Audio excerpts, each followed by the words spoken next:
DKA, Diabetic Ketoacidosis. The elevated ketones are a sign of DKA, which is a medical emergency and need to be treated right away without delay. It is a serious complication of diabetes that can be life-threatening, usually caused to type 1 diabetes as well as to the patients who have the type 2 diabetes. DKA develops when body does not have enough insulin to allow the blood glucose into the cells to use as an energy. Pathogenesis of the DKA.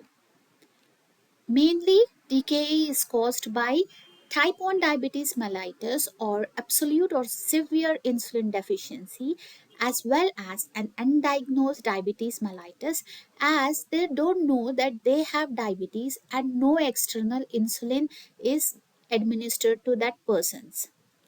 As you know, normally, insulin acts as a key that unlocks the glucose channels on the cells and glucose enters into the cells.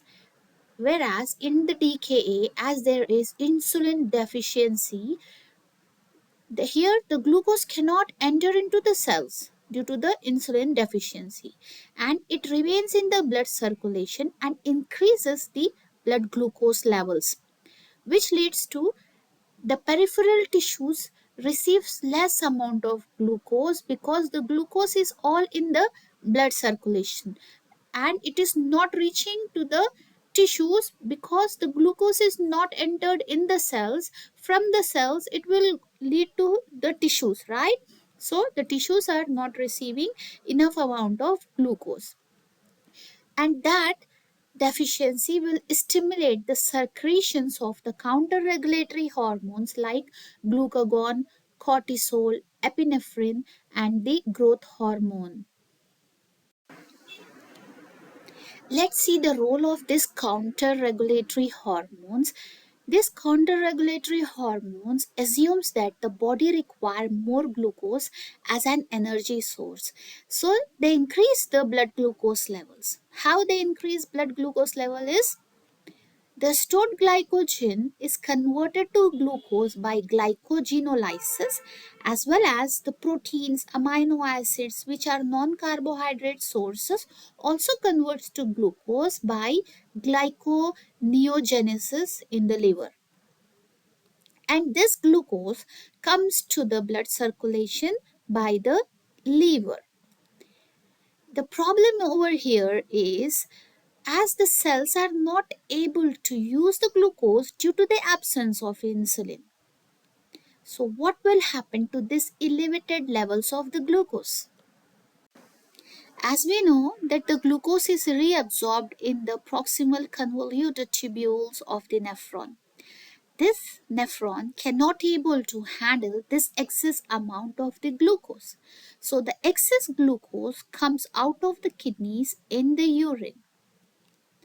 The problem here is it drags the water along with the electrolytes. This is caused by the process of osmotic diuresis, which leads to polyuria, dehydration, polydipsia.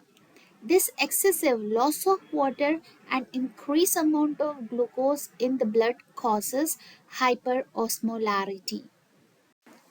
The major part of the pathogenesis of DKA we are going to discuss now is glucose entry into the adipose tissue.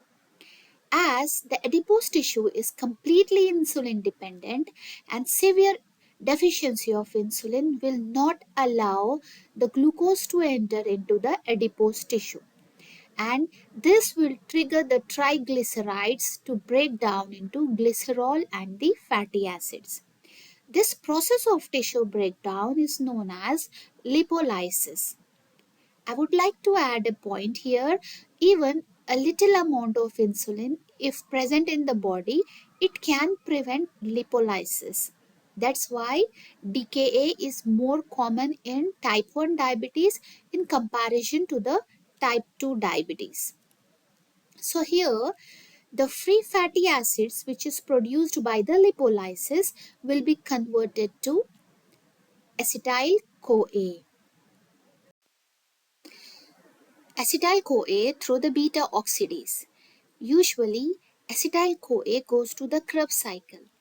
But as there is a big amount of acetyl-CoA, the Krebs cycle gets saturated and it starts shifting the acetyl-CoA into another metabolic pathway, which synthesizing ketone bodies. And this process of conversion is due to the ketogenesis. The ketone bodies have the ability to reach the blood circulation and release the protons, that is the H plus ions. When they release proton, it makes the blood more acidic and that causes acidosis. Acidic causes acidosis, right? So the acidosis is caused by the ketones in the blood, so known as ketoacidosis. So overall, the DKA is the combination of dehydration, ketoacidosis, and hyperosmolarity.